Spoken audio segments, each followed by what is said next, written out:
Penguin Random House Audio presents The Lives of Lucian Freud, The Restless Years, 1922 to 1968, by William Feaver. Read for you by Jonathan Keeble. Author's Note. The day we first met in 1973, I told Lucian that for interview purposes, I just wasn't interested in his private life. All that mattered was the work. Time passed, and in later years, whenever he taxed me with having been so artless, my response was that what perhaps had sounded like a pledge had been a mere clearing of the throat. By then, of course, it had become obvious to me that the work reflected the life, and embodied the life, and because the life Lucian led was spent more in the studio than anywhere else, that was its commanding peculiarity. As he himself said, everything is biographical, and everything is a self-portrait. Since his relationships tended to be compartmented, and the vicissitudes that eddied around various passions so clearly affected him, it seemed to me that some sort of consolidated account of them, extending beyond self-portraiture, was now needed. Initially, this book was to have been a brief account of Freud the artist, but in the late 1990s, as the tapes accumulated and reminiscences flowed, we agreed that what Lucian had taken to referring to as the first funny art book was outgrowing its prospectus, so it was shelved for the time being, Lucian half-heartedly assuring me that he would have no objection to a novel appearing once he was dead. Working with him on a number of exhibitions made the oeuvre ever more familiar to me, and we went on talking, primarily on the phone, almost daily. The notes I took from the countless conversations— "How old am I now?" he would often ask me, or, less specifically, "How goes it?" are the chief source for these 2 volumes of biography. Prologue. Always wanted never to have anything known about me. There were, as usual, several pictures on the go.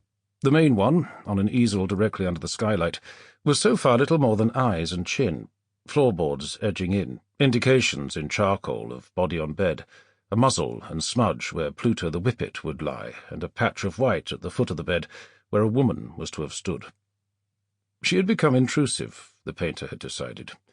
A lesser distraction was needed. Possibly something under the bed, he said. While what was to become sunny morning 8 legs preoccupied Lucian Freud in daylight hours, others were worked on through evening sessions and into the night. Rose, one of his daughters, and her husband Mark, were sitting for a double portrait, their heads distinct but as yet unrelated, the gap between them just beginning to be realized. "I've already put some air in here," was the comment. Another daughter, Ib, had been sitting with a book for a second daytime painting. The relationship of head to Proust had worked out well, but more breathing space was needed, and so the canvas had been extended. Proceeding as he did by accretion, form by form, Freud often found enlargement necessary. That way, ideas grew. The seams that zigzagged down all 4 sides of Ib reading would soon be painted over, leaving scars visible only in a raking light. Freud's working methods were demanding, while unassuming throughout. Presuming nothing save the presence of whoever or whatever he had felt like painting, he would go ahead with little or no preconception beyond the glimmerings of potential. Early on, as a beginner, there had been the buzz, the magic almost, of making imagined things substantial, making them convincing somehow. In that way, once I got going, they led me on. I liked to have nothing there, so that I felt they came from nowhere. Later, he came to depend on engaging with what he actually saw, intuition reminding him, by the by, that a sitter's outward appearance was to do with what's inside his head. No other painter in modern times has more straightforwardly made so much of the particular. He used to mock me for being obliged, he said, as an art critic, to maintain eternal vigilance, which, of course, was what in practice he demanded of himself. His was an intent alertness, sustained hour by hour, week in, week out. Painting had to be unremitting, never, in his words, indulgent to the subject matter. I'm so conscious that that is a recipe for bad art. He talked about perseverance as an instinct. Ruthlessness, too, he assumed, but that went without saying. I always thought that an artist's life was the hardest life of all. Painting absorbs whatever affects the painter. Every consideration, emotional or otherwise, Freud believed, stretches a painting's potential. I don't think there's any kind of feeling you have to leave out. If the feeling wasn't there, then ultimately the painting failed. Yet the feeling in a painting was necessarily filtered, distanced, objectified. He stressed the need to avoid false feeling or gratuitous fervour. I don't want them to be sensational, but I want them to reveal some of the results of my concentration. His concentration over the years yielded paintings, drawings, and etchings that fix insistently on what we are, whoever we are, on the motif, whatever it may be, getting a hold on the ingrained uncertainties that spice a life. Freud liked unpredictability, particularly at the outset. I try and vary the way I start. What I mean is, sometimes I put down a lot of paint, but sometimes, say on a single figure, I start in a different place. Often I've started round the stomach and different parts. It's to do with my horror of method, which may come of my having had such a rigorous method at the very beginning. That method, conspicuously exhaustive, culminated in Girl with Roses, 1947–48, considered by Freud his first real picture, and certainly one of the first to advance on a sizable scale the notion of close attention as the essence of a relationship. The girl's stare is subjected to that of the painter. She looks towards a window, shown reflected in her eyes. Such detail may prompt metaphysical analogy, windows into the sitter's soul, but it represents more the desire of an exacting young painter to make the image alert. The sitter was Kitty Garman, a daughter of Jacob Epstein, whose bust of her, done 3 years previously, represented her as a sort of naiad with a streaming head of hair.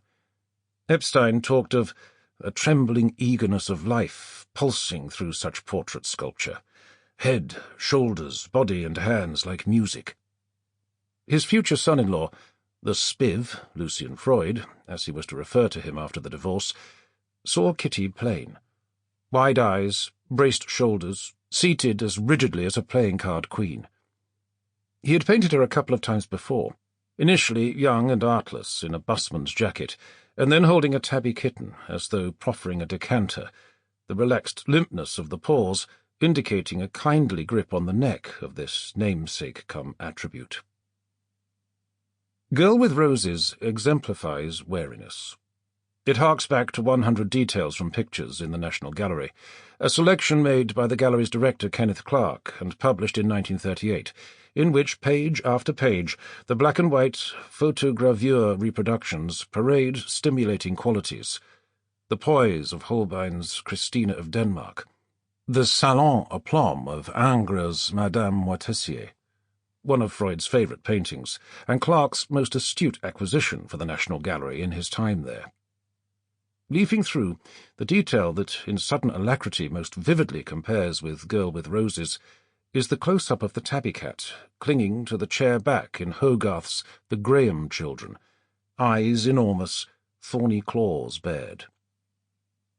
Thanks to Clark, who fixed it for him, Freud used to have his paintings photographed by Mrs. Wilson in the National Gallery Photographic Department, and as Girl with Roses approached completion, he began wondering how it would look in black and white. I remember being so excited when I did the green stripes on the jersey. I put black dots on the green stripes because I thought if I put them in, they'd come out. Like doing etching. Knowing it won't show on the plate, but it will come out in the print. This peppering showed up well in the photograph. Reproduced opposite the tonal fug of a barmaid picture by Ruskin Spear, a blustery third-generation Sickert, in a 1951 Pelican book, Contemporary British Art, by Herbert Reed, who, in a later edition, was to dub Freud the Ingres of existentialism, and replace the spear with a burra, the painting looked radiantly distinctive. To the Greek poet Nanos Valeritis, writing in the early 1950s, Kitty here was petrified in a corner, at bay, like a frightened animal. Sample complete. Ready to continue?